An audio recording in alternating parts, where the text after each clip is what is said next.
Hydrostatic और hydrodynamics वाला part हमने देख लिया है ना, हाइड्रोस्टैटिक हाइड्रोडायनेमिक्स वाला पार्ट देख लिया है। नेक्स्ट हमें देखना है क्या, सरफेस टेंशन। सरफेस टेंशन, इसको हम रिप्रेजेंट कर रहे हैं एस से, और हम पहले क्या करेंगे, समझेंगे कि सरफेस टेंशन होता क्या है। राइट, सबसे पहले यहां पे क्या करेंगे, प्रॉपर इसका कॉन्सेप्ट समझेंगे, क्योंकि अगेन सरफेस टेंशन जो है तुम्हारे बायो में भी है कहीं ना कहीं, है या नहीं है? हाँ, right, capillary rise surface tension ये पार्ट है। हाँ, तो समझ लो, यहीं पे समझ लो, हर चीज अल्टीमेटली आ रहा है फिजिक्स में ही आना है, कितना भी पढ़ लो कुछ भी कर लो। तो थोड़ा सा क्या करेंगे, कॉन्सेप्ट समझेंगे, और उस कॉन्सेप्ट को मैं तुमको बोल के लिखा दूंगा, तो थोड़ा सा पार्ट लिखना पड़ेगा, उसके लिए रेडी रहना है, थोड़ा सा थ्योरेटिकल पार्ट लिखना है, अदरवाइज भूल जाओगे बाद में। पहले समझ लो कि है क्या। राइट, लेट से हमने क्या किया है, एक कंटेनर ले लिया है, और कंटेनर में हमने क्या किया है, लिक्विड लिया हुआ है। राइट, कंटेनर है और इस कंटेनर में लिक्विड भरा हुआ है। ये लिक्विड कुछ भी हो सकता है, राइट, ये लिक्विड किसी भी तरीके से हो सकता है। अब इस लिक्विड में हम सिर्फ और सिर्फ दो मॉलिक्यूल को कंसिडर कर रहे हैं। राइट, दो मॉलिक्यूल को कंसिडर कर रहे हैं। एक मॉलिक्यूल है जो बिल्कुल सरफेस पे है, लेट से हमने बोल दिया मॉलिक्यूल ए है। इसी तरह से एक दूसरा मॉलिक्यूल ले रहे हैं जो लिक्विड के क्या है, अंदर है। इन दोनों मॉलिक्यूल्स को हमें क्या करना है, कंपेयर करना है। पहला मॉलिक्यूल है बिल्कुल सरफेस पे और दूसरा मॉलिक्यूल है लिक्विड के अंदर। अब यहां पे हम दो टाइप के फोर्सेस की बात कर रहे हैं। एक फोर्स का नाम है एडहेसिव फोर्स और दूसरे फोर्स का नाम है cohesive force. Right, adhesive and cohesive. Adhesive का मतलब होता है, एडहेसिव फोर्स का मतलब होता है forces between two different types of material या मॉलिक्यूल। अलग अलग टाइप के मॉलिक्यूल्स के बीच में जो फोर्स लगता है उसको क्या बोलते हैं, एडहेसिव। उसी तरह से कोहेसिव, राइट, उसका मतलब होता है सिमिलर टाइप के मॉलिक्यूल्स के बीच में जो फोर्स लगता है वो क्या कहलाता है, कोहेसिव। तो अगर हम इसको क्या करें, डिफाइन करना चाहें, सिंपल से लिखना चाहें, ऑलरेडी तुमने बायो में भी चीज पढ़ा हुआ है, तो ये हम लिख सकते हैं क्या, forces between different types of molecule या मटेरियल भी हम चाहें तो लिख सकते हैं। जबकि ये हो जाएगा forces between similar types of molecule. अब ऐसा बिल्कुल डिफाइन नहीं होता है कि एडहेसिव ज्यादा होगा कोहेसिव कम होगा, या एडहेसिव कम होगा कोहेसिव ज्यादा होगा। ये डिपेंड करता है कि भाई हम कौन सा मटेरियल यूज कर रहे हैं, किस टाइप का मॉलिक्यूल हमने क्या किया लिया हुआ है। तो depending upon types of types, किस तरह के मॉलिक्यूल्स हम ले रहे हैं, हो सकता है सिमिलर टाइप के मॉलिक्यूल पे ज्यादा फोर्स लगे, हो सकता है डिफरेंट टाइप्स के मॉलिक्यूल पे ज्यादा फोर्स लगे। एडहेसिव भी ज्यादा हो सकता है, कोहेसिव भी ज्यादा हो सकता है। यहां पे हम बात कर रहे हैं उन्हीं फोर्सेस की। एक है लिक्विड, और लिक्विड के बाहर जो है वो है एयर। लिक्विड और एयर के बीच में जो फोर्स लगेगा, क्योंकि अलग अलग टाइप के मॉलिक्यूल है, वो हो जाएगा एडहेसिव। जबकि नीचे में लिक्विड ही लिक्विड है, तो लिक्विड और लिक्विड के बीच में जो फोर्स लगेगा वो हो जाएगा कोहेसिव। इस पर्टिकुलर केस में जो कोहेसिव फोर्स होगा वो ज्यादा होगा, मतलब लिक्विड लिक्विड के बीच में लगने वाला फोर्स ज्यादा होगा। किसके कंपैरिजन में, लिक्विड और एयर के बीच में। यहां तक इस चीज को ध्यान रखना है। अगला, अगर हम क्या करें, मॉलिक्यूल बी को देखें, ऐसा मॉलिक्यूल जो लिक्विड के अंदर है, प्रॉपर अंदर है, तो इस पे जो फोर्स लगेगा वो उसके चारों साइड से लगेगा, क्योंकि ये मॉलिक्यूल हो गया उसके चारों तरफ। और चारों साइड का मतलब ये नहीं, पूरे, राइट, 3 डायमेंशन में सिमिलर टाइप के मॉलिक्यूल्स हैं। अगर सिमिलर टाइप के मॉलिक्यूल्स हैं तो इस पे जो फोर्स लगेगा वो हर तरफ से लगेगा, और वो फोर्स रहेगा इक्वल, जिसकी वजह से इस पे लगने वाला नेट फोर्स कितना हो जाएगा, 0। इसमें लगने वाला नेट फोर्स 0 हो गया। तो कायदे से इक्विलिब्रियम में है और ये अपनी जगह से मूव नहीं करना चाहता है। लेकिन अगर हम मॉलिक्यूल ए की बात करें तो मॉलिक्यूल ए में जो ये फोर्सेस होंगे, जो कोहेसिव फोर्स होंगे, वो क्या होंगे, ज्यादा होंगे, इस तरह से। और वो लगेगा अल्टीमेटली किधर, डाउनवर्ड डायरेक्शन में, राइट, अंदर की तरफ होगा। बाहर की तरफ जो फोर्स लग रहा है वो उतना नहीं लग रहा है जितना फोर्स लग रहा है किधर, अंदर की तरफ, डाउनवर्ड। तो इस पे मॉलिक्यूल ए जो है, जो राइट, जो मॉलिक्यूल ए यहां पे हमने क्या किया लिया है, उस पे नेट इनवर्ड फोर्स लग रहा है, net inward force. Net inward force लगने की वजह से ये अंदर आ जाएगा, किधर आएगा, वो अंदर की तरफ, राइट। मॉलिक्यूल जो होगा वो लिक्विड के अंदर मूव करेगा। जब वो लिक्विड के अंदर मूव करेगा तो यहां पे क्या क्रिएट हो जाएगा, गैप क्रिएट हो जाएगा। अब उस गैप को फिल करना पड़ेगा, क्योंकि अगर गैप फिल नहीं हुआ तो जितने भी सरफेस में मॉलिक्यूल है सब पे ही तो इनवर्ड फोर्स लग रहा है, राइट। सिर्फ इसकी बात क्यों करें, अगर सरफेस के जितने भी मॉलिक्यूल को हम पकड़ेंगे सब पे नेट इनवर्ड फोर्स लग रहा है। ऐसे तो सरफेस के जितने मॉलिक्यूल है सब कहां जाएंगे, डाउनवर्ड आ जाएंगे। अगर वो अंदर आ जाएंगे तो वो अगर हटेंगे तो उनकी जगह दूसरे आ जाएंगे सरफेस पे, उन पे भी अंदर फोर्स लगेगा वो भी। तो अगर ऐसा हुआ तो हमने कंटेनर में पानी डाला और पूरा कंटेनर का पानी नीचे बैठ गया, ऐसा तो होता नहीं है। इसका मतलब ये हुआ कि जब ये अंदर आएगा तो वहां पे जो गैप क्रिएट होगा उसको फिल करने के लिए किसी दूसरे मॉलिक्यूल को जाना ही पड़ेगा, क्योंकि अगर वो नहीं गया तो उसके नीचे वाला मॉलिक्यूल अंदर जाएगा, फिर उसके नीचे वाला, ऐसे तो पूरा का पूरा मॉलिक्यूल सब अंदर आने की कोशिश करेंगे और पूरा लिक्विड क्या हो जाएगा, राइट, नीचे बैठ जाएगा। लेकिन ऐसा होता नहीं है। तो हम कहेंगे कि अगर हमने इसको क्या किया, ऐसा किया, तो ए जो है वो क्या होगा, सरफेस के या इस लिक्विड के अंदर चला जाएगा। जब ये लिक्विड के अंदर जाएगा तो यहां पे गैप क्रिएट हो गया, उस गैप को फिल करने के लिए इसको यहां जाना पड़ेगा। अब किसी भी मॉलिक्यूल पे नेट फोर्स किधर लग रहा है, डाउनवर्ड, उसके बावजूद इसको यहां पे जाना पड़ रहा है। मतलब ये जो मॉलिक्यूल वापस जाएगा सरफेस पे वो अगेंस्ट द फोर्स जाएगा, राइट, डाउनवर्ड फोर्स लग रहा है लेकिन उसके बावजूद इसको कहां जाना पड़ रहा है, सरफेस पे। तो ये कैसे जा रहा है, अगेंस्ट द फोर्स। अब एक चीज समझ लो, वर्क पावर एनर्जी में मैंने तुमको क्या किया था, ये पढ़ाया था कि नेचर में, मैं सिर्फ फिजिक्स की नॉर्मली की बात नहीं कर रहा, पूरे नेचर की बात कर रहा। नेचर में जब जब तुम किसी को कंजर्वेटिव फोर्स के अगेंस्ट या नेट फोर्स के अगेंस्ट मूव कराओगे, हमेशा उसकी एनर्जी बढ़ेगी ही बढ़ेगी। कितने भी एग्जांपल ले लो, कोई सा भी एग्जांपल ले लो, अगर तुमने किसी मॉलिक्यूल को जिधर फोर्स लग रहा है उसके अगेंस्ट क्या कराओ, मूव कराओ, उसकी हमेशा एनर्जी क्या होगी, बढ़ेगी, राइट, क्योंकि अगेंस्ट द फोर्स मूव कराने में एक वर्क करना पड़ता है और जितना वर्क करते जाएंगे वो उसमें स्टोर होती जाएगी। याद आ रहा है एग्जांपल? बताया था मैंने कि मान लो इस पे नेट फोर्स लग रहा है किधर, डाउनवर्ड, नीचे की तरफ लग रहा है, लेकिन मैं इसको क्या करा रहा, ऊपर की तरफ मूव करा रहा, तो अगेंस्ट द ग्रेविटी मूव कराऊंगा तो इसकी नेट एनर्जी क्या होती जाएगी, बढ़ती जाएगी। इसी तरह से दो सिमिलर चार्जेस को ले लो, दोनों एक दूसरे को रिपेल करेंगे, लेकिन अगर तुम उनको पास लाओगे तो उसमें स्टोर्ड एनर्जी बढ़ेगी, क्योंकि दो चार्जेस के बीच में लगने वाली पोटेंशियल एनर्जी को तुम लिखोगे K Q1 Q2 divide by R।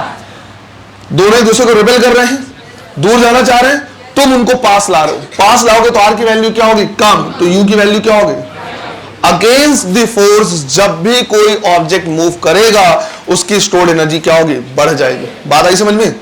मतलब जब ये मॉलिक्यूल जाएगा कहां पे, सरफेस पे, तो अगेंस्ट द फोर्स गया है और सरफेस पे जाएगा तो उसके पास एक एक्स्ट्रा एनर्जी होगी। और ऐसा सिर्फ इस मॉलिक्यूल के पास नहीं, जितने भी सरफेस में वहां पे मॉलिक्यूल है उन सब के पास एक एक्स्ट्रा एनर्जी होगी। That energy is known as surface energy. उस एनर्जी को हम क्या कहते हैं, सरफेस एनर्जी। अभी तक हम सरफेस टेंशन पे नहीं पहुंचे, पर हम ये समझ गए हैं कि हाँ यार सरफेस एनर्जी क्या होता है। क्या होता है सरफेस एनर्जी? जितने भी सरफेस पे मॉलिक्यूल हैं उनके पास एक एक्स्ट्रा एनर्जी है, उसी एक्स्ट्रा एनर्जी को क्या बोल रहे हैं, सरफेस एनर्जी। क्लियर है ये? ठीक है। अब मैंने वर्क पावर एनर्जी में एक और कॉन्सेप्ट सिखाया था तुमको, और मैंने समझाया था कि भैया नेचर में एक दूसरी प्रवृत्ति होती है सबकी, वो होती है अपनी एनर्जी को मिनिमाइज करने की, क्योंकि एनर्जी जितनी मिनिमाइज होगी, एनर्जी जितना कम होगा, उसकी स्टेबिलिटी उतनी ही ज्यादा होगी। तो नेचर में सबका ये होता है कि भाई सब चाहते हैं उसकी एनर्जी कम हो। अब ये भी चाहेगा कि मेरी एनर्जी क्या हो, कम हो। कौन सी एनर्जी? Surface energy. और ये क्यों है? Because of surface. जितना ज्यादा सरफेस एरिया रहेगा उतने सारे मॉलिक्यूल्स प्रेजेंट होंगे, कहां पे? सरफेस पे। और जितने ज्यादा सरफेस में मॉलिक्यूल प्रेजेंट होंगे उतनी ज्यादा सरफेस एनर्जी होगी। अगर इसको सरफेस एनर्जी कम करनी है तो उसको क्या करना पड़ेगा? सरफेस एरिया कम करना पड़ेगा। सरफेस एरिया कम करने के लिए ये जो लिक्विड है वो अपने आप को बांध के रखता है, खींच के रखता है, फैलता नहीं है ऐसे। वही वो चाहता है कि अपने आप को क्या करे? बांध के रखे। जब वो ये कोशिश करता है कि अपने आप को बांध के रखे, खींच के रखे, समेट के रखे, तो उससे जो लिक्विड होता है वो थोड़ा सा तन जाता है, एक टेंशन में आ जाता है, खींचा हुआ फील होता है। ऐसा लगता है जैसे सरफेस क्या है, इसको खींचा हुआ है। तो लिक्विड जब खींचे हुए मेम्ब्रेन की तरह, तने हुए मेम्ब्रेन की तरह क्या करता है? बिहेव करता है। इसी को हम बोलते हैं क्या? Surface tension. खुद इमेजिन करो कि जो लिक्विड है, मान लो एक ड्रॉप है, वो ड्रॉप बहे, तो बहेगा, जितना ज्यादा बहेगा उतना ज्यादा उसका क्या होगा? एरिया होगा, सरफेस एरिया होगा, उतनी ज्यादा सरफेस एनर्जी। अगर उसको कम करना है तो अपने आप को क्या करना पड़ेगा? खींच के रखना पड़ेगा। वो कोशिश करेगा, हमेशा कामयाब हो ऐसा जरूरी नहीं है, पर वो कोशिश करेगा कि अपने आप को खींच के रखे, बांध के रखे। और बांध के रखने के चक्कर में वो जो लिक्विड होता है वो तने हुए मेम्ब्रेन की तरह क्या करता है, बिहेव करता है। ऐसा लगता है एक मेम्ब्रेन है जो खींचा हुआ है चारों साइड से। और लिक्विड के इसी प्रॉपर्टी को हम क्या बोलते हैं, सरफेस टेंशन। इसी प्रॉपर्टी को कहा जाता है सरफेस टेंशन। क्लियर है ये? तो कोई भी लिक्विड खींचे हुए मेम्ब्रेन की तरह बिहेव करता है। इसको तुम क्या कर सकते हो, देख भी सकते हो। इसको ऐसे तुम इमेजिन कर सकते हो कि जब भी हम किसी लिक्विड के सरफेस में हल्के ऑब्जेक्ट को डालते हैं तो ऑब्जेक्ट पूरा डूबता नहीं, वो बिल्कुल सरफेस के ऊपर ही रहता है। क्यों? क्योंकि मेम्ब्रेन जो होता है वो ऐसे थोड़ा सा टिल्ट हो जाता है और उसको क्या करता है, बांध के रखता है। तुमने एक और चीज देखा होगा कि मान लो कहीं पे लिक्विड है, लिक्विड के ऊपर पानी और डाल दो या उसी लिक्विड के ऊपर लिक्विड डालो तो बूंदे उछलती हैं। राइट? तुमने देखा होगा कि मान लो पानी और पानी के ऊपर पानी डालो तो कुछ बूंदे उससे उछलती है। वो बूंद वापस क्यों उछल रहा है? क्योंकि अगेन वो जो लिक्विड है वो कैसा बिहेव कर रहा है, तने हुए मेम्ब्रेन की तरह। इसको इमेजिन करने की कोशिश करो, ट्रैम्पोलिन शीट है। ट्रैम्पोलिन शीट में जब हम क्या करते हैं, जंप करते हैं, तो जंप करने से पहले तो क्या होता है, नीचे खिसता है, लेकिन वापस से वो अपनी जगह पे रिस्टोर करने की कोशिश करता है। इलास्टिक नेचर होता है उसका, और वो उसको क्या करता है, राइट, रिबाउंड कराता है। बिल्कुल वही नेचर होता है किसका, लिक्विड का। जब हम लिक्विड में किसी को डालते हैं तो वो लिक्विड क्या होता है, ऐसे खींचता है और फिर वापस उसको क्या करता है, ऊपर डालता है। तो जो बूंदे, जो पानी की बूंदे उछलती हैं लिक्विड में डालने से, वो इसी तरह से क्या करता है, काम करता है। वो सरफेस टेंशन की वजह से होता है। हल्के ऑब्जेक्ट को, सुई वगैरह को बहुत आराम से रखें या कुछ हल्के वस्तु को हम रखते हैं तो बिल्कुल ऊपर ही रह जाता है सरफेस टेंशन की वजह से। जो ऐसे कीड़े मकोड़े होते हैं जो इस तरह से पानी में पाए जाते हैं, जहां भी गंदा पानी जमा हो जाता है, तो उस पर आराम से चल सकते हैं बिकॉज ऑफ सरफेस टेंशन। उनका जो पैर है वो लिक्विड को फाड़ के अंदर नहीं जाता, क्योंकि उनका वेट बहुत कम है। वो लिक्विड जब पैर रखते हैं तो इस तरह से तन जाता है, बिल्कुल खिंचता है। ये सारे जो नेचर होते हैं, सारी प्रॉपर्टी क्या कहलाती है, सरफेस टेंशन। क्लियर है ये है इसका पूरा कॉन्सेप्ट। सरफेस टेंशन का पूरा जो कॉन्सेप्ट है वो कहां से आता है, सरफेस एनर्जी को मिनिमाइज करने के प्रोसेस से। क्लियर है ये?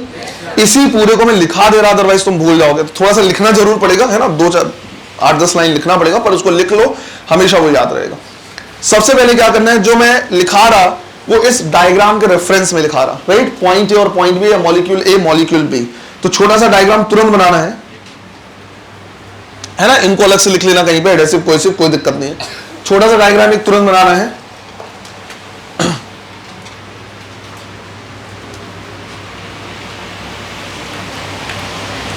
राइट, और उसमें लिखना है।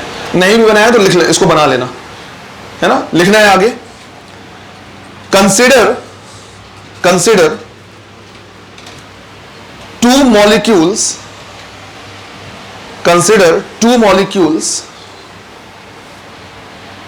in which one molecule is A present at the surface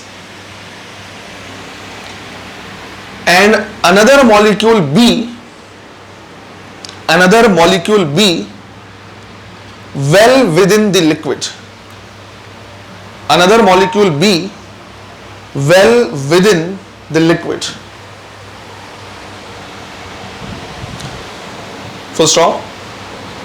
Molecule B experiences a net zero force. Molecule B experiences a net zero force, whereas molecule A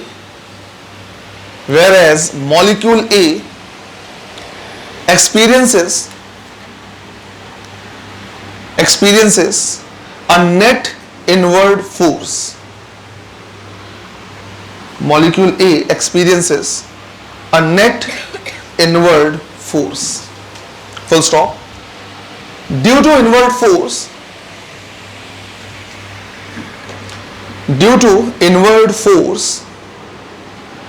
molecule A moves inside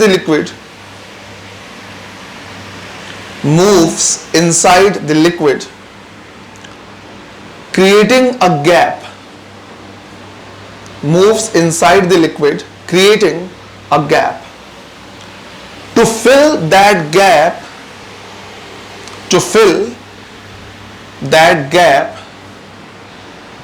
another molecule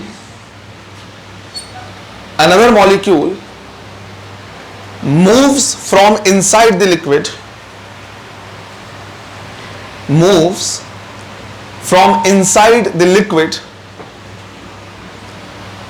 against the force. Full stop. Due to the movement of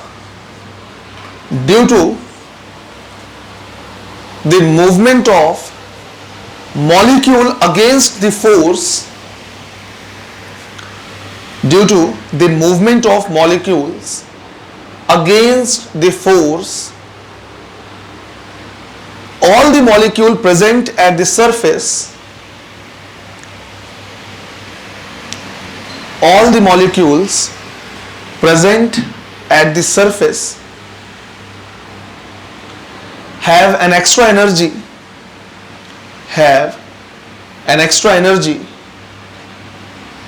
known as surface energy,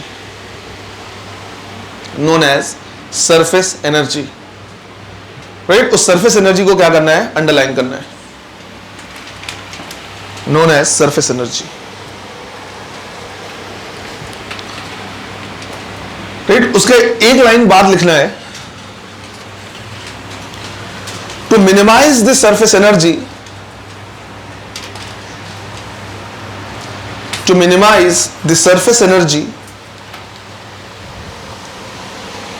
liquid tries to minimize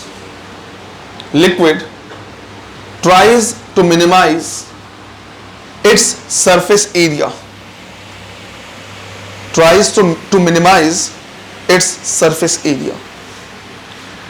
and behaves as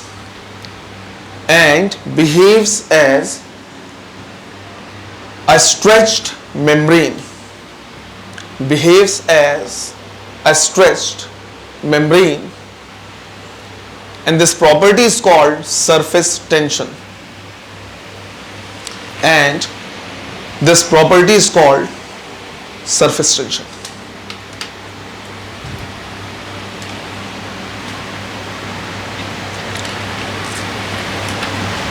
clear है? ये एक चीज ध्यान रखना है, ऐसा नहीं है कि मॉलिक्यूल जब बी ऊपर पहुंच जाएगा तो बस ये ऐसे रहेगा, जैसे बी ऊपर पहुंचेगा उस पर नेट फोर्स किधर लगने लगेगा? नीचे, वो नीचे आएगा और कोई दूसरा मॉलिक्यूल ऊपर चला जाएगा, जिसकी वजह से जब तुम उस लिक्विड को कंटेनर में डाल के दूर से देखोगे तो ऐसा लगेगा लिक्विड बिल्कुल क्या है? स्टैटिक है, रुका हुआ है. लेकिन जब मॉलिक्यूलर लेवल पे क्या करेंगे, देखेंगे तो ऊपर वाला लिक्विड नीचे, नीचे वाला ऊपर, ऐसा होता रहेगा. राइट? बिल्कुल ऊपर के लेयर में, कुछ मॉलिक्यूलर डायमीटर्स के रेंज में. तो लिक्विड का जो लेयर होगा, ऊपर के मॉलिक्यूल्स नीचे आता रहेगा, नीचे का ऊपर, ऊपर का नीचे, नीचे का ऊपर होता रहेगा. इसको हम बोलते हैं मॉलिक्यूलर टर्बुलेंस. तो भले ऐसा लगेगा कि यार ये पूरा का पूरा लिक्विड रुका हुआ है, लेकिन ये हमेशा किस में रहेगा? एक मॉलिक्यूलर टर्बुलेंस में रहेगा. ये बिल्कुल मॉलिक्यूलर रेंज में होंगे. राइट? ऊपर का लेयर नीचे, नीचे का ऊपर, इस तरह से ऊपर नीचे होता ही रहेगा. इसको बोलते हैं मॉलिक्यूलर टर्बुलेंस. क्लियर है ये? राइट? ये प्रॉपर्टी कहलाती है क्या? Surface tension. लेकिन ये तो हमने जान लिया कि हाँ ये सरफेस टेंशन होता है, पर सरफेस टेंशन को मैथमेटिकली लिखेंगे कैसे?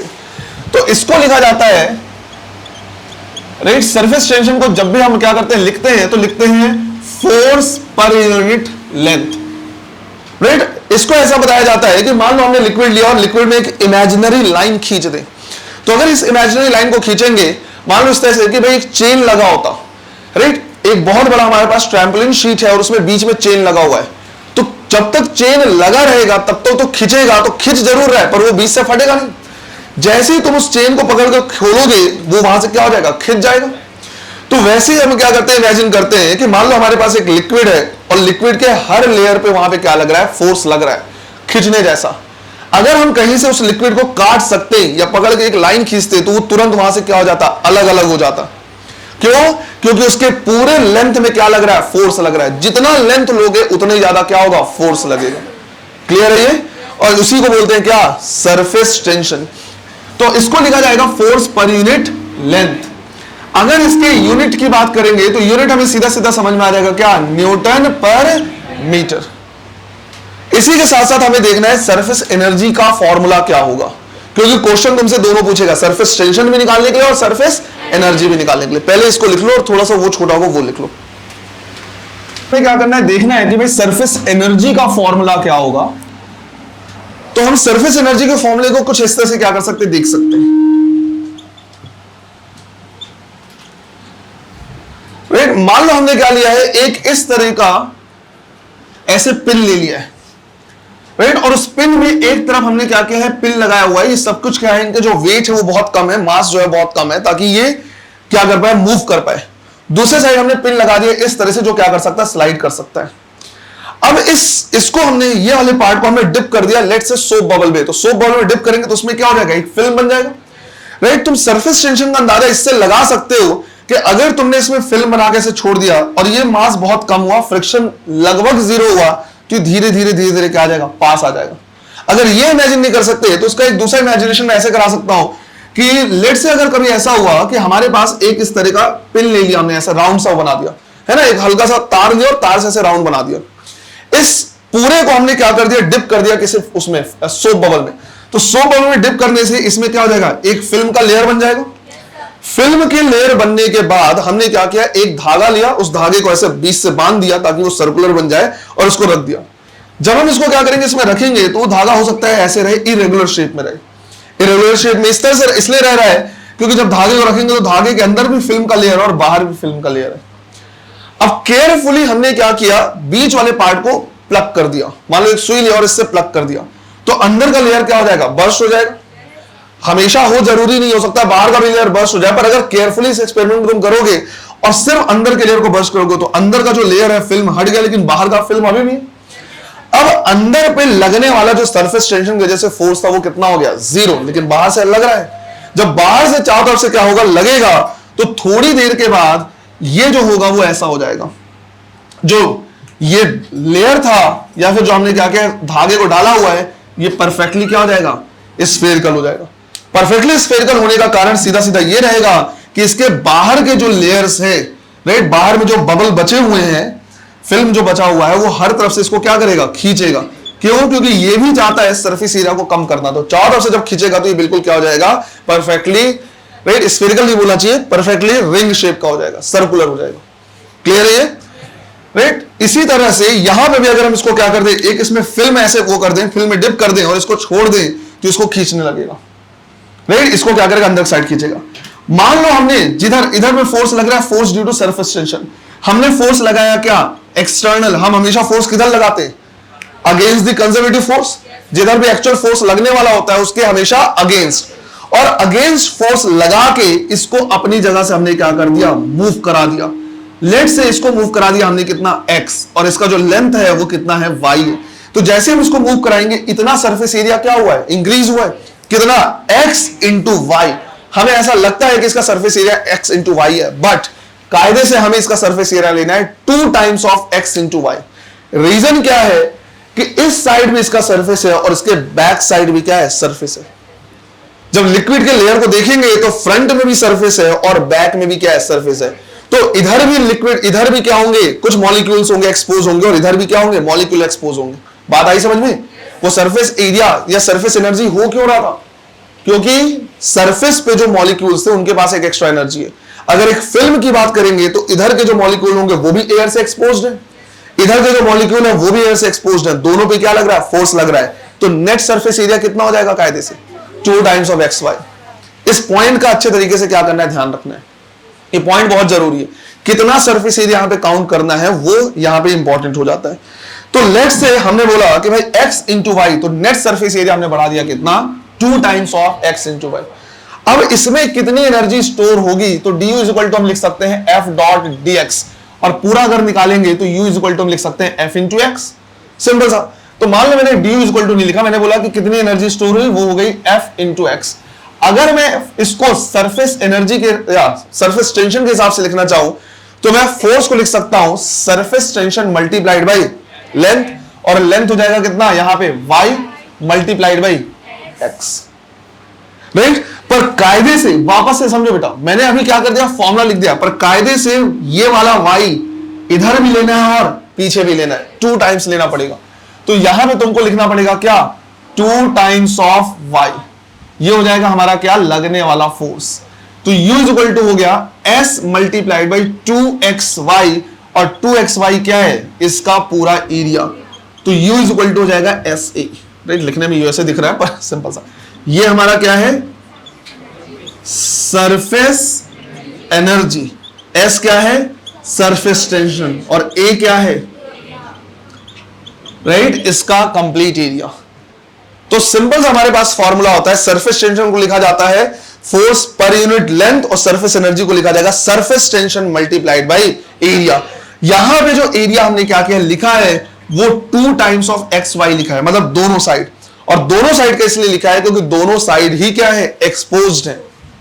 यहां पे अगर हम लिखते हैं तो सिर्फ एरिया इतना ही लिखते, नीचे वाला जो है वो पानी के साथ ही है, सिर्फ इतना एक्सपोज्ड एरिया है इसलिए। तो थोड़ा सा इसका क्या करना है, ध्यान रखना है, जब हम सरफेस टेंशन और सरफेस एरिया सरफेस एनर्जी निकालते हैं तो हमें थोड़ा सा क्या करना है, केयरफुल रहना होता है कि भाई कितना लेंथ हमें लेना है। जैसे इसमें मैंने बोला कि लेंथ भले ऐसा लग रहा है कि क्या लेंगे, एल लेंगे, पर ये जो भी यहां पे मान लो ये जो रिंग है वो ऐसे इसको मैं रिप्रेजेंट कर रहा, तो इसमें जब क्या होगा, फिल्म लगा होगा तो इधर वाले लेंथ में भी लगा होगा, इधर भी लगा होगा, तो दोनों साइड का लेंथ हमें क्या करना होगा, कंसिडर करना होगा।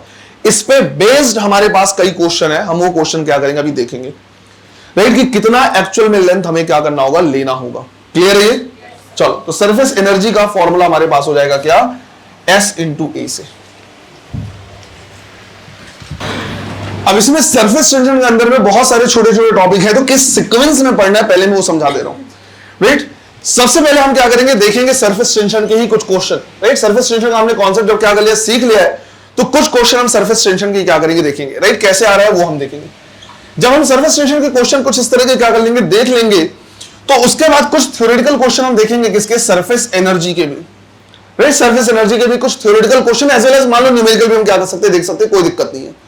सरफेस टेंशन सरफेस एनर्जी के बाद अगला टॉपिक हम क्या करेंगे, इसमें देखेंगे एंगल ऑफ कांटेक्ट का।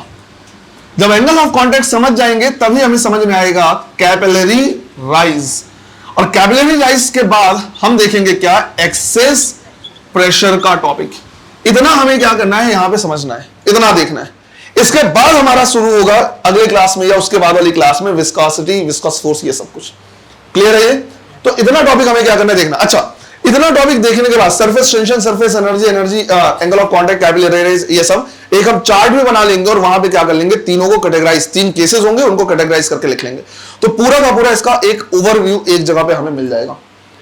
तो पहले हम देख रहे हैं कि सरफेस टेंशन से किस तरह का क्वेश्चन वो क्या कर सकता है, पूछ सकता है। तो मान लो हमने क्या किया, ऐसा एग्जांपल लिया, थोड़ा सा अच्छे से इमेजिन भी करना पड़ेगा बेटा, क्योंकि मेरी ड्राइंग बहुत अच्छी है, राइट है ना, इस तरह से। तो मान लो हमारे पास क्या है, एक L लेंथ का रॉड है जिसका मास कितना है, M है, और इसको हमने बिल्कुल केयरफुली वाटर में क्या कर दिया, किसी लिक्विड में ऐसे रखा। जब हम इसको रख रहे हैं तो लिक्विड के अंदर नहीं जा रहा है, राइट, लिक्विड के अंदर डूबा नहीं है। इसका मतलब है यहां पे बायंसी फोर्स का कोई रोल नहीं है, क्योंकि बायंसी फोर्स तब रहेगा जब इसका कोई वॉल्यूम लिक्विड के अंदर जाए, डिस्प्लेस्ड वॉल्यूम। एक्चुअली इसका जो वेट है वो इतना कम है कि सरफेस टेंशन जो है वो खुद इसको बैलेंस कर पा रहा है ना। मान लो तुम्हारे पास क्या है, एक इस तरह का मेम्ब्रेन है, उसमें तुम हल्के ऑब्जेक्ट को रखोगे तो टिल्ट जरूर हो जाएगा, पर वो बैलेंस कर पाएगा। लेकिन अगर बहुत भारी ऑब्जेक्ट होगा तो फाड़ के अंदर नहीं चला जाएगा। तो उसी की जगह इमेजिन करो कि लिक्विड भी तो मेम्ब्रेन की तरह बिहेव कर रहा है, हल्का ऑब्जेक्ट रखोगे तो टिल्ट हो जाएगा, पर उसको अंदर नहीं जाने देगा। मतलब उसका कोई भी पार्ट अभी लिक्विड के अंदर नहीं गया, लिक्विड के अंदर जाएगा तब किसका रोल होगा, बायंसी फोर्स का। फिलहाल अंदर नहीं गया, ठीक है। तो मान लो ये हमारा क्या है, एक लिक्विड का लेयर है, बिल्कुल फ्लैट सरफेस है, पर जैसे हमने इस पे क्या किया, रॉड रखा, तो रॉड रखने से थोड़ा सा ऐसे क्या हो गया, टिल्ट हो गया। बट अब इधर फोर्स और इधर फोर्स लगा रहा है और इसने क्या करेगा, इसके वेट को बैलेंस करके। तो हम क्या कर रहे हैं, इसको एज इट इज ऐसे ड्रॉ कर रहे हैं, राइट। इस क्रॉस सेक्शनल एरिया ही तुमको क्या करेगा, दिखेगा। क्लियर है ये, है ना। इसको ऐसे इमेजिन कर सकते हो कि भाई तुमने एक मेम्ब्रेन पकड़ रखा था, उस पर ऑब्जेक्ट रखा, तो अब फोर्स लगाओगे तो ऐसे फोर्स लगा के उठाओगे, नहीं उठाओगे, राइट। वही फोर्स यहां पे कौन लगा रहा है, सरफेस टेंशन लगा रहा है। तो यहां पे हमने क्या किया है, एक लिक्विड लिया हुआ है ऐसे, और लिक्विड कायदे से इस तरह से क्या होता है, बिल्कुल फ्लैट रहता। लेकिन जैसे ही हमने इसमें क्या किया है, एक रॉड को रखा है, रॉड की वजह से ये थोड़ा सा क्या हो जाएगा, टिल्ट हो जाएगा। जो लिक्विड है वो थोड़ा सा क्या हो जाएगा, ऐसे टिल्ट हो जाएगा। क्लियर है? अब टिल्ट होने की वजह से ऐसा लगेगा जैसे इधर पे एक फोर्स लग रहा है और इधर पे फोर्स लग रहा है। ये जो फोर्स है ये क्या लिखेंगे हम? Force due to surface tension. ये लगेगा force due to surface tension. अब इसमें हम क्या करें, अगर फ्री बॉडी डायग्राम बनाया तो हम बोल सकते हैं कि भाई इसका जो वेट लगेगा नीचे की तरफ लगेगा क्या? mg। राइट, इधर भी फोर्स F लगेगा तो इधर भी फोर्स कितना लगेगा? F लगेगा। अब हम इसको क्या कर सकते हैं? कंपोनेंट में रिजॉल्व कर सकते हैं। डिपेंड करता है कि तुमने एंगल कहां से लिया है। मान लो अगर यहां से तुमने एंगल लिया तो इसको हम दो कंपोनेंट में क्या करेंगे? रिजॉल्व करेंगे। एक कंपोनेंट इधर आएगा F cos थीटा और इधर पे आएगा क्या? ये दोनों एक दूसरे को क्या कर लेंगे? बैलेंस कर लेंगे। और ऊपर की तरफ हमारे पास आएगा F sin थीटा और इधर पे भी क्या आएगा? अगर एंगल यहां से लेते तो ये F cos थीटा हो जाता है, ये F sin थीटा होता है। वो बहुत बड़ा मैटर नहीं है। क्लियर है? अब हम कहेंगे कि भाई ऐसा है कि एट इक्विलिब्रियम की बात करें तो ऊपर की तरफ फोर्स लग रहा है क्या? 2F sin थीटा और वो बैलेंस करेगा किसे? mg को। अब अगर F की बात करें तो फोर्स को लिखा जा सकेगा surface tension multiplied by length. Right, समझो इस चीज को। फोर्स मैंने दोनों साइड लगाया है, इधर भी फोर्स लगाया और इधर भी फोर्स लगाया है, क्योंकि जो लिक्विड है वो इधर के लेंथ से भी क्या है? कांटेक्ट में, और इधर के लेंथ से भी कांटेक्ट में। तो अल्टीमेटली इधर भी फोर्स लग रहा है और इधर भी फोर्स लग रहा है। क्लियर है? इसीलिए 2 टाइम्स ऑफ SL आ जा रहा है ना। मैंने 2F को लिखा है पर ये अल्टीमेटली आ क्या रहा है? 2 times of SL। Sine theta is equal to mg। मैं चाहता तो ऐसे भी तो लिख सकता हूं S मल्टीप्लाइड बाई 2L। अरे इसी को ऐसे भी लिखा जा सकता है, S मल्टीप्लाइड बाई 2L। मतलब ये है कि मैंने क्या किया है? इधर का भी लेंथ कंसीडर किया और इधर का भी लेंथ कंसीडर किया। दोनों ही साइड लिक्विड के कांटेक्ट में है तो दोनों ही साइड क्या लगेगा? फोर्स लगेगा। क्लियर है? ये इस चीज को ध्यान रखना है। मैं इसको चाहूं तो ऐसे लिख सकता हूं S into 2L sine theta is equal to mg। तो एक चीज का ध्यान रखना, अगर मैंने रॉड लिया है जिसका लेंथ L है तो यहां पे टोटल लेंथ कितना लेना पड़ेगा तुम्हें? 2L। अच्छा, एक चीज और, ये तो मैंने रखा है कि जब मैं इसको क्या कर रहा है ऐसे सरफेस पे रख रहा तो ये हल्का से टिल्ट हो गया। हमको ये भी पता है कि जब हम किसी ऑब्जेक्ट को क्या करते हैं, उठाने की कोशिश करते हैं तो लिक्विड हल्का सा इसके साथ चिपक के हल्का सा ऊपर तक आता है। ये भी किया नहीं किया? ये स्पेशली तुमको देखने मिलेगा जब कोई डिस्क वगैरह हो। मान लो पानी के साथ तुम खेल रहे हो, वही मग रखा हुआ है, मग को ऐसे उल्टा जो फ्लैट सरफेस होता है उसको ऐसे रख दो। जब तुम उसको निकालने की कोशिश ऐसा करते हो तो ऐसा लगता है जैसे लिक्विड के साथ चिपक गया है। राइट, हम ऐसे क्या करते हैं? थोड़ा फोर्स लगाते हैं तो लिक्विड थोड़ा सा ऊपर आता है उसके साथ साथ, और जैसे ही हटाते हैं वो लिक्विड वापस अपनी जगह बैठ जाएगा और ये निकल जाएगा। तो ये जो फोर्स ऐसा लग रहा है कि यार उसके साथ चिपक गया है, वो भी हो रहा है बिकॉज ऑफ सरफेस टेंशन। जब उसको बाहर निकालने की कोशिश करते हैं तो लिक्विड थोड़ा सा क्या होता है? वापस ऐसे ट्रीट होता है, क्योंकि मेम्ब्रेन की तरह बिहेव कर रहा है। वो क्या होता है? उसके साथ साथ खिंचने लगता है। राइट, खिंचता है और थोड़ा सा ऊपर आता है। जब बिल्कुल बाहर निकाल लेते हैं तब वो वापस से सरफेस में आ जाता है। तो मान लो ऐसे ही मैंने क्या कर लिया, एक डिस्क ले लिया है। राइट, मेरे पास एक डिस्क है जिसका रेडियस मैंने बोल दिया क्या? R। राइट, अब बताना जरूरी है कि डिस्क है या रिंग है। राइट, ये बताना जरूरी होगा कि डिस्क है या रिंग है। तो जो एग्जांपल हम ले रहे हैं इसमें हमने क्या लिया है? डिस्क लिया है। और इस डिस्क को मैं क्या कर रहा? ऊपर की तरफ फोर्स लगा के निकाल रहा। राइट, ऊपर फोर्स लगा रहा। तो कायदे से लिक्विड ऐसे होना चाहिए, लेकिन जब हम ऊपर की तरफ फोर्स लगाएंगे तो ये लिक्विड हल्का सा क्या हो जाएगा? ऐसे टिल्ट हो जाएगा और इसके साथ साथ ऊपर आने की कोशिश करेगा। क्लियर है? राइट, उसके साथ साथ थोड़ा ऊपर आने की कोशिश करता है। क्यों? क्योंकि वही सरफेस टेंशन वाला जो है वो क्या करता है? उसको नीचे की तरफ खींचता है। तो ये भी ध्यान रखना है कि जब जब हम इसको फोर्स लगाएंगे वो लिक्विड के साथ थोड़ा सा ऊपर आएगा और हमें एक एक्स्ट्रा फोर्स लगाना पड़ेगा। टोटल कितना फोर्स लगाना पड़ेगा मुझे इसको निकालने के लिए, वो डिपेंड करेगा कि भाई इस पे टोटल इसका वेट कितना है, एज वेल एज मैक्सिमम इस पे कितना फोर्स लग सकता है। जैसे जैसे हटाते जाएंगे वैसे वैसे लिक्विड ऐसा सीधा होता जाएगा, और सीधा जिस टाइम पे होगा तो एक तरीके से उस पर फोर्स सीधे सीधे किधर लगेगा? Vertically downward. अगर मैं फ्री बॉडी डायग्राम इस डिस्क का क्या करूं? बनाना चाहूं तो मैं बोल सकता हूं कि भाई ऊपर की तरफ फोर्स लग रहा है और नीचे की तरफ दो दो फोर्सेस लग रहे हैं। एक फोर्स लग रहा है ड्यू टू सरफेस टेंशन, और force due to surface tension लगेगा इंटायर लेंथ में, हर जगह पे जहां जहां वो कांटेक्ट में। जब डिस्क को तुम ऐसे रखोगे तो हर जगह पे क्या होगा? कांटेक्ट में होगा। तो मैंने ड्रॉ जरूर यहां पे किया है, पर तुमको ये समझ में आना चाहिए ये force due to surface tension entire length में लगेगा। तो ये हमने लिख दिया क्या? Force due to surface tension, और दूसरा इसका वेट भी तो लगेगा। राइट, नीचे की तरफ इसका वेट भी लगेगा। तो हम यहां पे लिखेंगे कि भाई जो F है, राइट, ये और कुछ नहीं बल्कि क्या है? नेट फोर्स है, वो हो जाएगा mg plus force due to surface tension. और force due to surface tension क्या लिखोगे? s multiplied by entire length. कितने लेंथ पे लग रहा है? 2 पाई r पे। अगर ये मान ली कि इसका रेडियस r है तो ये लगेगा क्या? 2 पाई r पे। क्लियर है ये? अब यहां पे थोड़ा सा केयरफुल रहना है। क्वेश्चन का लैंग्वेज क्या लिखा हुआ है उस पर ध्यान रखना है।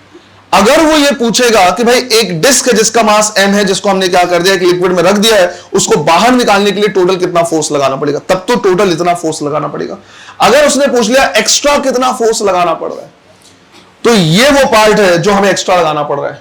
नॉर्मली m मास के ऑब्जेक्ट उठाने के लिए mg के बराबर फोर्स लगाना पड़ेगा, पर वही लिक्विड के कांटेक्ट में अगर हो जाए तो इतना एक्स्ट्रा फोर्स हमें क्या करना होगा? लगाना होगा। तो ये हो जाएगा हमारा F एक्स्ट्रा, या कहीं कहीं पे F एक्सेस लिख देगा इसको। इसका रिलेशन एक्सेस प्रेशर से नहीं है, ये एक्स्ट्रा फोर्स है जो हमें लगाना पड़ रहा है। और ये हमारा क्या है? टोटल फोर्स है जो हमें क्या करना होगा? लगाना होगा। क्लियर है ये? तो इसीलिए जब हम क्या करते हैं, लिक्विड के सरफेस से किसी चीज को उठाते हैं तो वहां पे एक्स्ट्रा फोर्स लगाना पड़ता है, जो होगा S मल्टीप्लाइड बाय 2 पाई r। ऐसा तब जब हम लेंगे क्या? डिस्क। अगर यही हम ले लें क्या? रिंग के लिए। अब मैं डायग्राम बार बार नहीं बना रहा, मैं सिर्फ एग्जांपल में लिख दे रहा कि भाई हमारे पास क्या है? एक रिंग है, राइट, इस तरह से, और इसका जो मास है वो कितना है? m, और जो रेडियस है वो कितना है? r है। क्वेश्चन पूछा हुआ है कि अगर हमें इसे क्या करना है? ऊपर की तरफ उठाना है, तो भाई टोटल कितना फोर्स लगाना पड़ेगा। और ये कहां रखा हुआ है? एक राइट लिक्विड के सरफेस पे, राइट लिक्विड के सरफेस पे है ना। हल्का सा डायग्राम तुम चाहो तो क्या कर सकते हो? ऐसे ड्रॉ कर सकते हो। चलो, कितना फोर्स लगाना पड़ेगा बेटा? टोटल कितना फोर्स लगाना पड़ेगा इसको उठाने के लिए?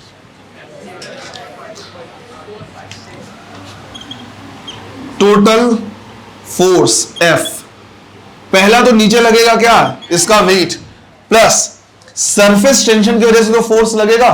अब ध्यान देना है, इसमें अगर तुमने S इंटू 2 पाई r लिखा तो आंसर गलत हो जाएगा। क्यों? क्योंकि अगर हम देखें तो ये रिंग है, रिंग के इनर सरफेस पे भी लिक्विड टच में है तो वो भी फोर्स लगाएगा, और आउटर सरफेस में तो भी फोर्स लगाएगा। अब सिंस रिंग है, चाहे इनर रेडियस ले चाहे आउटर रेडियस ले, लगभग क्या है? बराबर है। तो ये भी पूरा पेरीमीटर कंसीडर करना है, और इस पेरीमीटर को भी क्या करना पड़ेगा? कंसीडर करना पड़ेगा। क्लियर है ये? तो हमें यहां पे लिखना पड़ेगा S multiplied by 2 pi r plus 2 pi r। मैं डायरेक्ट 4 पाई r नहीं लिख रहा ताकि तुमको समझ में आया कहां से। तो 2 पाई r प्लस 2 पाई r, तो यहां पे लिखोगे mg plus S multiplied by 4 pi r, right. और ये वाला पार्ट इंपॉर्टेंट है, बहुत लोग जल्दीबाजी में क्या करते हैं? गलत कर देते हैं। ये हमारा क्या है? एक एक्स्ट्रा प्रेशर है। इसका मतलब ये हुआ कि अगर एक रिंग और एक डिस्क को सरफेस पर रख दे एक ही टाइप के लिक्विड में, दोनों का रेडियस सेम है, दोनों का मास सेम है, तो रिंग को उठाने के लिए हमें ज्यादा मेहनत करनी पड़ेगी, ज्यादा फोर्स लगाना पड़ेगा। क्लियर है ये? राइट, बनाओ इसको जरा। तो सिमिलर टाइप के क्वेश्चंस है। मान लो मैंने बोला कि हमारे पास क्या है? एक शेल है। शेल स्फेरिकल नहीं, मान लो एक जैसे सीडी कैसेट्स होते हैं वैसा कुछ शेप है। तो हमारे पास क्या है? एक इस तरह का शेप है जिसमें जो वेट है या जो मास है वो सिर्फ और सिर्फ इतने पार्ट में, राइट, इतना पार्ट सॉलिड है। इसमें बोला हुआ है कि जो इनर रेडियस है ये है r1, और जो आउटर रेडियस है ये क्या है? r2। और इसको हमने क्या किया है? एक लिक्विड में फिल किया और लिक्विड में रखा हुआ है, राइट। और जब हम इसको क्या करेंगे? ऊपर की तरफ उठाएंगे, बाहर निकालना चाहेंगे, तो इस पे हमें टोटल कितना फोर्स लगाना पड़ेगा अगर इसका मास कितना है? m है। क्या आंसर आएगा?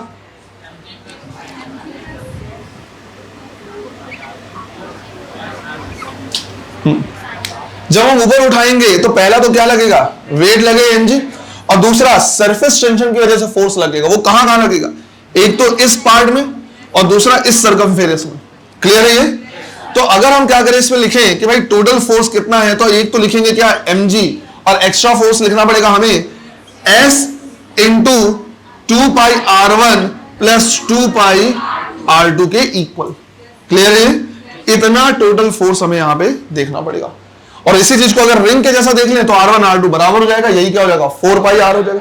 इसी को डिस्क की तरह मान ले तो r1 की वैल्यू 0 हो जाएगा, S इंटू 2 पाई r हो जाएगा। क्लियर है? एक क्वेश्चन लिखना है ना, इसको नोट कर लेना, पर एक क्वेश्चन लिख लो। 4 rods each of mass m and length l,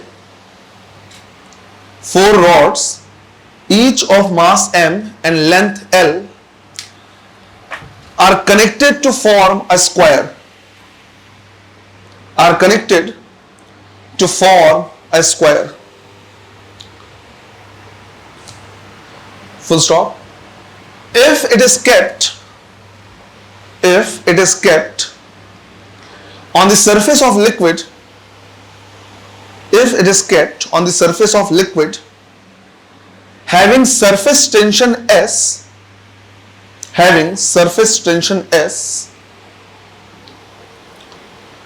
then find the total force needed to lift it from the surface.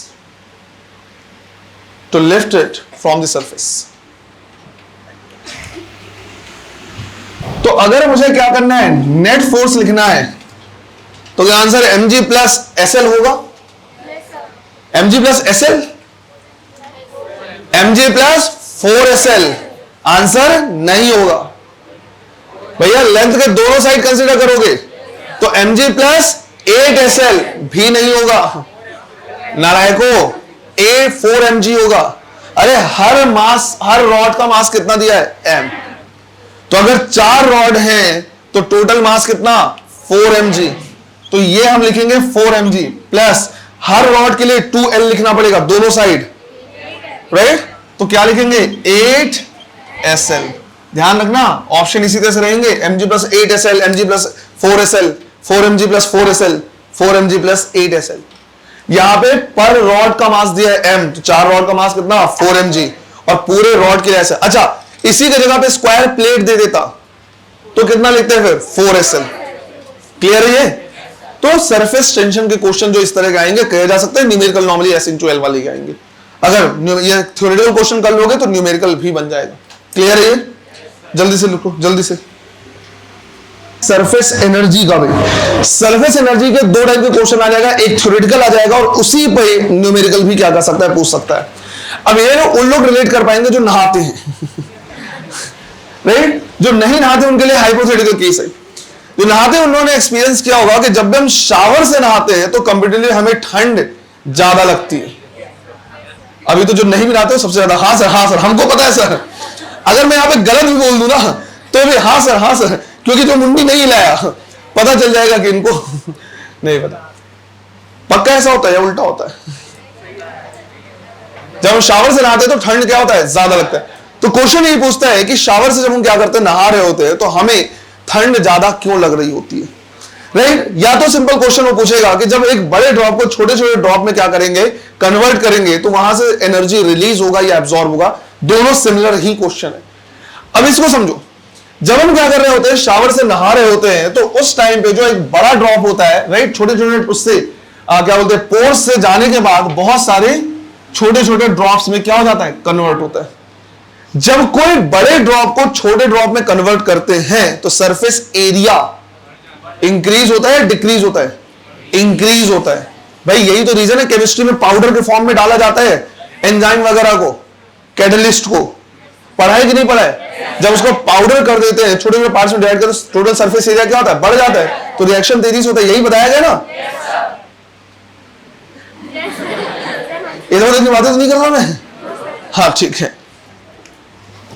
तो हम कहेंगे कि भाई इसका जो सरफेस एरिया है वो क्या है, कम है, और इसी को अगर छोटे ड्रॉप्स में कन्वर्ट कर देंगे तो यही सरफेस एरिया जो हो जाएगा, राइट, सरफेस एरिया क्या हो जाएगा, बढ़ जाएगा। अब अगर सरफेस एरिया बढ़ गया है और मटेरियल वही है, लिक्विड तो वही है, तो उसके लिए सरफेस टेंशन की वैल्यू तो सेम होगी। सरफेस एरिया बढ़ने से सरफेस एनर्जी क्या हो जाएगा, बढ़ जाएगा। भाई पहले सरफेस एनर्जी कम था, अब सरफेस एनर्जी क्या हो गया, ज्यादा हो गया, तो सरफेस एनर्जी बढ़ा। अब सरफेस एनर्जी बढ़ाने के लिए ये एक्स्ट्रा एनर्जी आएगा कहां से? तो ये सरफेस एनर्जी जब क्या होता है, बढ़ता है, तो लिक्विड का खुद का कुछ ना कुछ क्या होता है, हीट कंटेंट होता है। उस हीट कंटेंट को ये क्या कर देता है, कन्वर्ट कर देता है किसमें, सरफेस एनर्जी में। जब हीट कन्वर्ट हो जाता है सरफेस एनर्जी में तो उसका जो हीट कंटेंट है वो क्या हो जाएगा, कम हो जाएगा। और जब हीट कंटेंट कम होगा तो उसका टेम्परेचर भी क्या हो जाएगा, कम हो जाएगा। राइट, आगे जाके कैलोरीमेट्री में पढ़ेंगे कि हीट को क्या लिखा जाता है, ms डेल्टा टी से। अगर उसका स्टोर्ड हीट कम होगा तो उसका जो टेम्परेचर है वो भी क्या हो जाएगा, कम हो जाएगा। क्लियर है ये? तो सरफेस एरिया बढ़ता है, सरफेस एरिया से क्या बढ़ता है, सरफेस एनर्जी। ये सरफेस एनर्जी कहां से आएगा, उसके खुद के हीट से। जो हीट उसने स्टोर कर रखी थी उसका कुछ पार्ट कन्वर्ट हो जाएगा सरफेस एनर्जी में। सरफेस एनर्जी में कन्वर्ट हो गया, हीट कम हो गया, और हीट कम हुआ तो उसका टेम्परेचर भी कम हो जाएगा। इसलिए जो स्मॉल ड्रॉप्स होता है वो हमें कंपेरेटिवली राइट ठंडे लगते हैं, किसके कंपैरिजन में, ज्यादा में। अब यहां से न्यूमेरिकल भी पूछेगा। हमें पता चल गया कि भाई इसके पास भी कुछ ना कुछ सरफेस एनर्जी था, लेट से कितना U1, इसके पास भी सरफेस एनर्जी है, लेट से कितना U2। तो तुमसे पूछेगा delta U, U2 minus U1 कितना, यही क्या हो जाएगा, न्यूमेरिकल हो जाएगा। कि अगर एक बड़े ड्रॉप को छोटे ड्रॉप में कन्वर्ट कर दें, ड्रॉप के नंबर्स दे देगा कि इतने नंबर्स में कन्वर्ट कर दिए हैं, तो बोलेगा कितना एनर्जी का चेंज आया, क्योंकि हमें पता तो है कि एनर्जी का चेंज आ रहा है। वो तुमसे पूछ लेगा सरफेस एनर्जी में कितना चेंज आएगा, उसको भी हम क्या कर लेंगे, सॉल्व कर लेंगे। क्लियर है ये, है ना? तो क्वेश्चन के फॉर्म में लिख लेना है, एक्सप्लेनेशन तुमको प्रॉपर खुद लिखना है। when we convert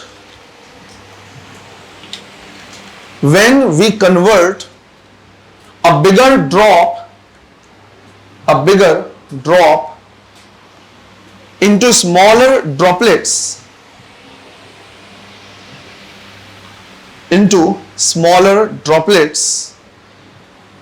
then why does it become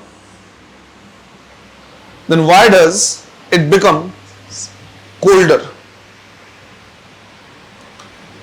Why does it becomes colder? Clear है ये?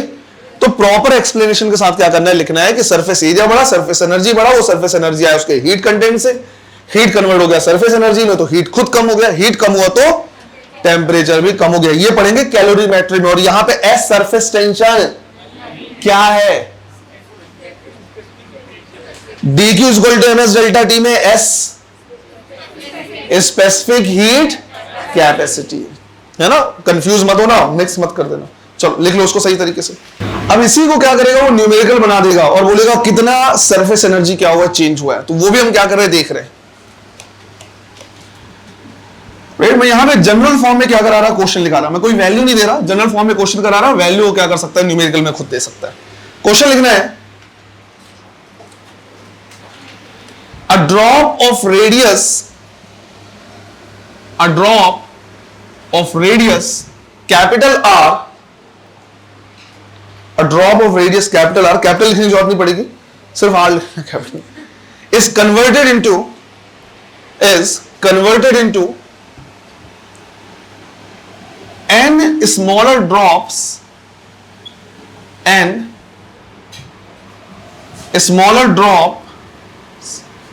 of radius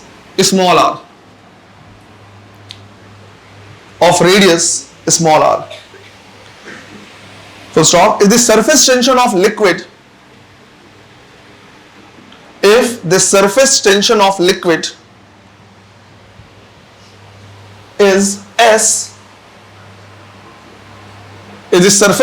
liquid is S, then find the work done in the process of splitting the drop. Find the work done in the process of splitting the drop.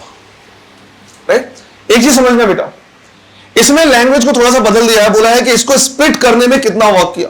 तो हम सीधा सीधा बोलेंगे भैया जितनी surface energy में क्या हुआ है, राइट, चेंज हुआ है, जितना सरफेस एनर्जी इंक्रीज हुआ है उतना ही हमने क्या किया होगा, वर्क किया होगा। तो क्वेश्चन भले वो ऐसा बोल सकता है, तुमको देखना है भैया एनर्जी में कितना चेंज हुआ उतना ही हमने क्या किया होगा, वर्क किया होगा। दूसरी एक चीज, मैंने यहाँ पे कैपिटल आर दिया हुआ है, एन दिया हुआ है, और यहाँ पे मैंने लिखा दिया स्मॉल आर, पर तुमको इसमें स्मॉल आर देगा नहीं, बल्कि स्मॉल आर हमें क्या करना होगा, निकालना होगा। राइट, मैंने यहाँ पे जल्दी जल्दी में बोल दिया है कि एन स्मॉलर ड्रॉप से कन्वर्ट किया किसमें, स्मॉल आर के उसमें, पर तुमको देगा नहीं। तुमको ऐसे बोलेगा कि 10 सेंटीमीटर का मेरे पास एक ड्रॉप है, इसको 60 फोर्स इक्वल क्या कर दिया है, ड्रॉपलेट में कन्वर्ट कर दिया, बताओ कितना चेंज हुआ। राइट, 64 बोलेगा, 27 बोलेगा, इस तरह से बोलेगा, जिसका क्यूब रूट निकाला जा सके। क्यूब रूट क्यों निकाला जा सके वो अभी देख सकते हैं। तो पहले मैं क्या करा दे रहा, सॉल्व करा दे रहा इसको। राइट, अगला क्वेश्चन तुम क्या करना, खुद से देख लेना। सबसे सिंपल है, मुझे क्या करना है, इसका टोटल एनर्जी देखना है और इन सबका टोटल एनर्जी देखना है, और दोनों में मैं क्या करूंगा, डिफरेंस लूंगा। तो मुझे क्या करना है, देखना है भाई इसका टोटल एनर्जी। तो टोटल एनर्जी मान लिया मैंने कितना, U1, और इन सब का टोटल एनर्जी मान लिया मैंने कितना, U2। तो सबसे पहले मैं U1 निकालूंगा और बाद में क्या करूंगा, U2 निकालूंगा। तो मैं U1 निकालने के लिए सीधा लिखूंगा मैं surface tension multiplied by area. Drop है, राइट, ड्रॉप है तो सरफेस एरिया कितना लेंगे, राइट, 4/3, सॉरी सरफेस एरिया निकालना है मुझे, सरफेस एरिया लेंगे क्या, 4πr²। तो शुरू में हो गया S into 4πr², equation number 1। फिर मुझे निकालना है क्या, U2, और U2 के लिए मुझे लिखना पड़ेगा n टाइम्स, क्योंकि n मॉलिक्यूल्स है, S इंटू 4πr²। पर उसके लिए मुझे स्मॉल r की वैल्यू निकालनी होगी। मैंने क्वेश्चन में लिखा दिया स्मॉल r, पर स्मॉल r देगा नहीं, स्मॉल r क्या करना होगा, निकालना होगा। अब वो कैसे निकालें कि भाई एक बड़ा ड्रॉप 10 छोटे ड्रॉप में, 9 छोटे ड्रॉप में, 20 छोटे ड्रॉप में कन्वर्ट हो गया, तो इनके रेडियस कितना होगा। तो हम यहां पे लगाएंगे क्या कि भाई टोटल वॉल्यूम तो उतना ही रहेगा। भाई मान लो ये 1 मिलीलीटर का ड्रॉप था, उसको 10 छोटे छोटे पार्ट में कन्वर्ट कर दिए हो, तो उस 10 छोटे को भी कन्वर्ट क्या करेंगे, जोड़ेंगे, तो 1 मिलीलीटर ही तो होगा, एक्स्ट्रा पानी कहीं से आया नहीं है ना। तो भैया इसका जितना वॉल्यूम था, इन सबका वॉल्यूम क्या रहेगा, सेम रहेगा। तो हम यहां पे लिखेंगे volume of bigger drop is equal to volume of an smaller droplet. भाई वॉल्यूम तो सेम रहेगा, जितने पानी का ये बना हुआ है, ये सब भी उतने ही पानी के बने हुए हैं। तो इसके हम लिखेंगे वॉल्यूम कितना, 4/3πr³, और यहां पे लिखेंगे n टाइम्स 4/3π स्मॉलर r³। तो ये वाला टर्म कैंसिल हो जाएगा, और यहां से आएगा r is equal to n to the power 1/3 into r। Clear है ये? भाई यहां पे क्या बचा हमारे पास, capital R³ is equal to n into smaller r³। तो क्यूब रूट लेंगे तो ये हो जाएगा r, ये हो जाएगा n टू द पावर 1/3, ये हो जाएगा क्या, स्मॉलर r। तो स्मॉलर r की वैल्यू कितनी जाएगी, अच्छा मैंने यहां पे गलत लिखा, स्मॉलर r की वैल्यू कितनी जाएगी, r³ divide by n to the power 1/3, right, divide में आ जाएगा वो। इससे हम क्या कर सकते हैं, निकाल सकते हैं स्मॉल r की वैल्यू। इसीलिए मैंने बोला कि जनरली वो क्वेश्चन ऐसे देगा, 27 में वो कर दिया है, 9 पार्ट में कन्वर्ट किया, 64 में कन्वर्ट कर दिया, जिसका 9 में नहीं 27 का दे देगा, राइट, 64 का दे देगा, जिसका क्यूब रूट आसानी से तुम क्या कर पाओ, निकाल पाओ। तो यहां से हमने निकाल लिया क्या, स्मॉल r की वैल्यू। अब अगर हमने स्मॉल r निकाल लिया तो हम क्या निकाल सकते हैं, U2 लिखेंगे n times S into 4πr²। Clear है यहां तक, राइट, n टाइम्स करेंगे और एक ड्रॉपलेट का जो भी सरफेस एरिया होगा। अब मुझे r की वैल्यू पुट करनी होगी, तो मैं लिखूंगा n times s multiplied by 4π, इसका स्क्वायर कर दे तो क्या हो जाएगा, ये r² divide by n to the power 2/3, n divide by n to the power 2/3 है, तो कुल कितना बचा, n टू द पावर 1/3, ऊपर जाएगा तो -2/3 हो जाएगा, multiplied by s multiplied by 4πr²। तो ये हो गया फाइनल एनर्जी। अगर मुझे ये देखना है कि इंक्रीज इन सरफेस एनर्जी कितना है, तो डेल्टा U इक्वल टू मैं लिखूंगा U2 माइनस U1। यहां पर हम लिखेंगे 4πsr² n to the power 1/3 minus s into 4πr², या 4πs इंटू r²। तो आंसर आ जाएगा 4πsr² ब्रैकेट में क्या बचेगा, n to the power 1/3 minus 1। Clear है? इस तरह से हम क्या कर सकते हैं, निकाल सकते हैं। अब तुम चाहो तो याद रखो, मेरा रिकमेंडेशन याद रखने की जरूरत नहीं, तुम आराम से सॉल्व कर सकते हो। क्लियर है? बस ध्यान ये रखना है कि इसमें स्मॉल r की वैल्यू नहीं देगा तो वो वॉल्यूम क्या कर सकते हैं, निकाल सकते हैं कि भैया टोटल वॉल्यूम क्या रहेगा, सेम रहेगा, राइट। बिल्कुल स्टेप वाइज सॉल्व करोगे, आराम से आ जाएगा। और अगर लग रहा है कि नहीं सर इसी तरह के क्वेश्चन है, तो तुम चाहो तो याद रख सकते हो, पर ये भी ध्यान रखना क्या क्या है, n क्या है, जितने नंबर्स में वो क्या होगा, कन्वर्ट होगा। क्लियर? चलो जल्दी से लिखो, एक क्वेश्चन और करा रहा, चलो एक क्वेश्चन और लिख लेना इसमें। a bubble of radius r, a bubble of radius r and surface tension S is present.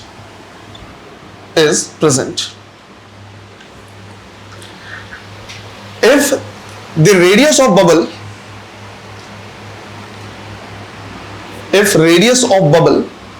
is doubled, if the radius of bubble is doubled by blowing air into it,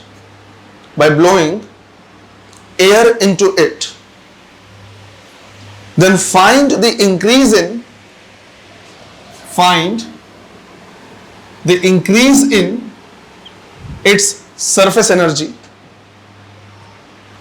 Find the increase in its surface energy. Right? Bracket में लिखना है work done in this process. Bracket में लिख लेना है work done in this process. वो दोनों ही language का यूज कर सकता है. हो सकता है पूछेगा कितना एनर्जी इंक्रीज हुआ, ये तुमसे पूछ सकता है इस प्रोसेस में. राइट? हवा भर रहे हैं, फूंक मार रहे हैं, तो उसमें वर्क डन कितना किया. दोनों सेम आंसर आएंगे. चलो ट्राई करो. Right? Answer 12 pi R square S नहीं देना है, ध्यान रखना है. राइट? एग्जाम में आया क्वेश्चन है और इंपॉर्टेंट क्वेश्चन है. ये क्या बोला हुआ है? बबल. अगर बबल की बात करें तो अंदर वाला भी सरफेस एरिया लेंगे और बाहर वाला भी सरफेस एरिया लेंगे. राइट? कॉन्सेप्ट पे वापस जाओ. वो सारे मॉलिक्यूल्स जो एयर से एक्सपोज रहेंगे उनके पास एक एक्स्ट्रा एनर्जी रहेगी. अगर ये ड्रॉप होता तो सिर्फ और सिर्फ बाहर वाले मॉलिक्यूल्स लेते. अगर ये बबल है तो ये वाला भी सरफेस एरिया लेंगे और बाहर वाला भी सरफेस एरिया लेंगे. तो क्या लेना पड़ेगा? डबल लेना पड़ेगा. अब समझो, इसके लिए अगर मैं क्या करूं, एनर्जी लिखूं तो मैं लिखूंगा U1 is equal to right S multiplied by A. अब एरिया हम क्या लेंगे? 2 times of 4 pi R square. बात आई समझ में? ये हमें लेना है क्या? 2 times of 4 pi R square. तो ये हो जाएगा कितना? 8 पाई आर स्क्वायर S. फिर जब इसके लिए हम क्या करेंगे, लिखेंगे तो हम लिखेंगे U2 is equal to S multiplied by 2 times of 4 pi 2r का स्क्वायर. तो हो जाएगा 4 इंटू 4 राइट 16 इंटू 2 32. तो 32 पाई आर स्क्वायर एस. पहले इतना था, बाद में इतना हो गया. बात आई समझ में? रेडियस डबल हो रहा है, पर ये तुमको क्या करना है, ध्यान रखना है. ये जो डबल लिख रहे हैं हम यहां पे ना, ये इंपॉर्टेंट है. इसको क्या कर लेना, तुम चाहो तो अलग से लिख सकते हो कि दोनों साइड का सरफेस एरिया लेना पड़ेगा. तो इस बबल के लिए टोटल सरफेस एरिया जो हो जाएगा वो हो जाएगा 2 times of 4 pi R square, मतलब 8 पाई आर स्क्वायर. राइट? ये है किसके लिए? बबल के लिए. अगर हम लिखते हैं किसके लिए? ड्रॉप के लिए, तो यही सरफेस एरिया कितना हो जाता? 4 पाई आर स्क्वायर. ये छोटे छोटे पॉइंट्स क्या करना है, ध्यान रखना है. अब अगर हमने इतना निकाल लिया तो हम निकाल सकते हैं कि चेंज इन एनर्जी या work done U2 minus U1, तो 32 minus 8 into pi R square S. कितना हो जाएगा ये? 24 पाई आर स्क्वायर एस. जिन्होंने सिंपल ऐसे लिखा होगा, 2 नहीं किया होगा, तो आंसर उनका 12 पाई आर स्क्वायर एस आ रहा होगा. क्लियर है ये? तो सरफेस एनर्जी के न्यूमेरिकल्स भी किए जा सकते हैं. ये जो सरफेस टेंशन है वो लिक्विड की प्रॉपर्टी पे डिपेंड करता है. हाँ, एक और पे डिपेंड करता है, टेम्परेचर पे.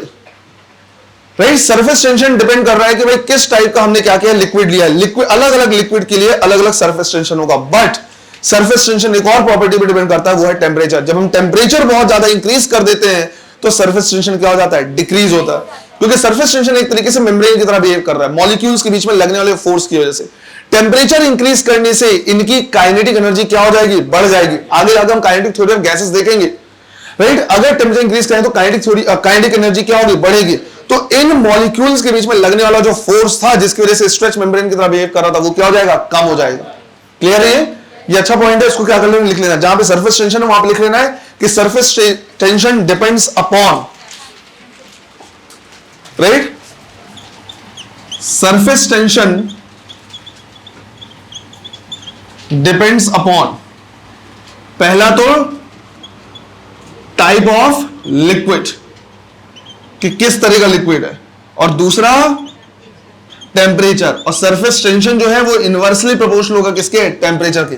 बट इसका ये बिल्कुल मतलब नहीं कि एक ड्रॉप छोटा था बड़ा हो गया, बड़ा ड्रॉप छोटा हो गया, टेम्परेचर बदल गया तो सरफेस टेंशन बदल जाएगा, इतना नहीं, राइट। वो माइन्यूट सा चेंज होता है, वो सब में सरफेस टेंशन नहीं बदलना है। क्लियर है? सिंपल सा ऐसा। तो लिक्विड का सरफेस टेंशन सेम लेंगे, उसमें कोई चेंज नहीं आएगा, सिर्फ और सिर्फ एरिया चेंज होगा, एरिया से सरफेस एनर्जी भी चेंज हो जाएगा। तो अभी हमने क्या किया, कंप्लीट किया सिर्फ दो part, surface tension and surface energy. कल वाली क्लास में हम angle of contact, capillary rise, excess pressure क्या करेंगे देखेंगे, और इनको क्या करेंगे टेबल बना के सारी चीजें लिख लेंगे। क्लियर है? उसके बाद एक टॉपिक और हमारा बच जाएगा विस्कोसिटी वाला, तो विस्कोसिटी और स्टोक्स लॉ क्या करेंगे हम देखेंगे। क्लियर? चलो, थैंक यू।